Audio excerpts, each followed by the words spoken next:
The knock came just after sunrise. It was the kind of knock that instantly tells you something is wrong. Heavy, slow official. I looked through the living room window and saw a deputy sheriff standing on my front porch with a thick envelope in his hand. Parked behind him was a county vehicle.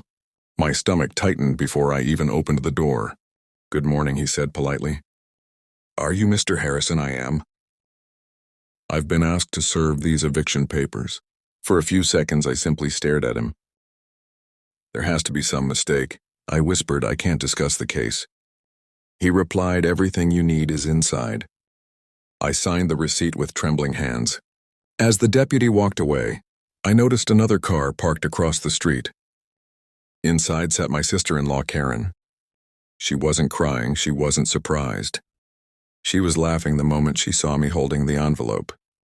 She leaned back in her seat and clapped sarcastically. Before driving away, that's when I realized this wasn't a mistake. Someone had planned this, my wife. Emily had passed away 18 months earlier after a long battle with cancer. Losing her nearly destroyed me. We had spent 28 wonderful years together, raising 2 incredible children, who now lived in different states with families of their own. After Emily died, the house became painfully quiet. Every room carried memories. Her coffee mug still sat beside the sink. Her favorite blanket remained folded on the couch. Sometimes I could almost hear her humming while watering the flowers. Karen, Emily's younger sister, suddenly became unusually helpful after the funeral. She visited often. She brought groceries. She offered to organize paperwork. She insisted. She only wanted to help me get through this difficult chapter. I believed her looking back. I ignored too many warning signs. She constantly asked questions about the mortgage. She wanted copies of insurance documents. She kept asking where I stored legal papers. At the time, I thought grief had simply made her overly protective. I was wrong. 3 days after receiving the eviction notice, I visited the county courthouse. The clerk pulled my file, then she frowned. "According to these records," she said carefully, "your property was transferred 6 months ago. What it appears, ownership changed through a quitclaim deed." I felt the blood drain from my face. I never signed anything. She turned the computer monitor toward me. There it was, a document carrying my name. My signature, notarized, recorded.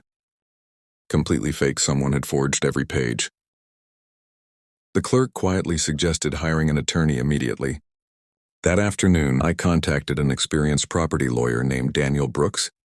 He studied the paperwork for nearly an hour. Finally, he looked at me. "This signature wasn't made by you." "No, I believe someone committed fraud." "Can we stop the eviction?" He smiled for the first time. "If we move quickly." Daniel immediately requested certified copies of every recorded document. Within days, we uncovered an unbelievable scheme. Karen had convinced an elderly notary, who barely remembered the appointment, that I had personally appeared before him. She had presented forged identification. Then she transferred ownership of my home into a shell company. Weeks later, the shell company sold the property to an investor, who believed he had purchased it legally. The investor then filed for my eviction. Everyone thought the paperwork was legitimate, except it wasn't. Daniel warned me that proving fraud would still take time. Meanwhile, Karen continued acting as though she had already won. Neighbors later told me she openly bragged that I'd soon be living in a tiny apartment instead of that beautiful house. She even discussed remodeling my kitchen. My own kitchen one afternoon. She unexpectedly appeared at my front door. She smiled as if nothing had happened. "You should start packing," she said. "I hear moving trucks are expensive." I looked directly into her eyes. "I'm not leaving," she laughed. "The sheriff will make you." Then she walked away. She had no idea what Daniel had already discovered. Our biggest breakthrough came from a security camera. Not mine, the bank across the street from the notary's office. Kept archived footage. Daniel requested the recordings. There was Karen walking into the office carrying a folder. Walking out 20 minutes later alone. I was nowhere near the building that day. Then my attorney obtained cell phone location records. My phone had been nearly 200 miles away, attending my grandson's baseball tournament on the exact date the documents claimed I signed them. That evidence changed everything. The judge granted an emergency hearing. Karen arrived wearing an expensive suit and carrying herself with complete confidence. She barely looked at me. Her attorney insisted every document was valid. Daniel calmly stood and presented the evidence one piece at a time. The surveillance footage, the cell phone records, the handwriting analysis, bank statements. Witness testimony then. He displayed enlarged copies of my authentic signature, beside the forged one. The differences were impossible to ignore. The courtroom fell silent. The judge slowly removed his glasses. He looked directly at Karen. "Would you care to explain this?" For the first time since this nightmare began. She looked frightened. Her answers became inconsistent. She claimed she couldn't remember details.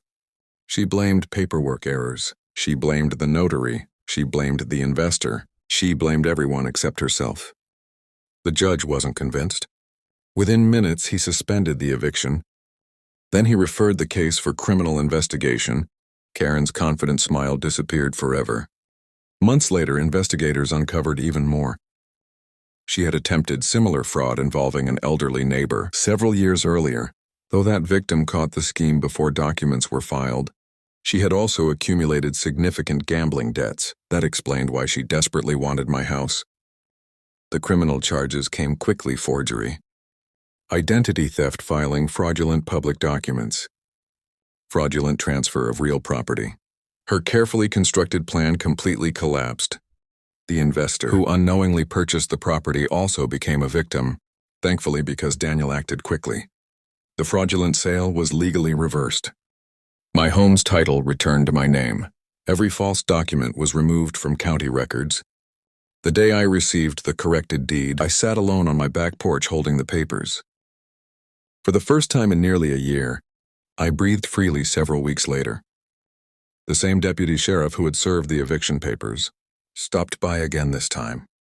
He wasn't carrying bad news. "I wanted to tell you personally," he said. "I'm glad justice worked out." I thanked him. He admitted he'd served thousands of legal notices during his career, but mine had never felt right. Sometimes even experienced officers notice when something seems wrong. As for Karen, she eventually accepted a plea agreement that included restitution, probation, and a permanent criminal record.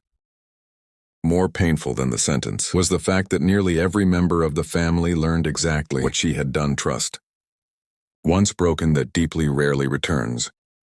People often ask whether I hate her. The answer surprises them. No hatred would allow her to keep occupying space in my heart. Instead, I chose peace. Emily used to say that a home isn't made from wood, bricks, or expensive furniture. A home is built from honesty, love, and the people who protect one another. Those words carried me through every court hearing, every sleepless night, and every frightening letter. Today, the flowers Emily planted bloom every spring. Our grandchildren still race across the backyard. Family dinners once again fill the dining room with laughter.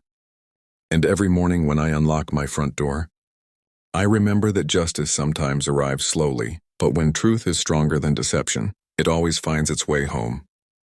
If this story reminded you that integrity matters more than greed, share it with someone who believes honesty always wins. Sometimes the strongest victory isn't getting revenge. It's refusing to let betrayal steal your future.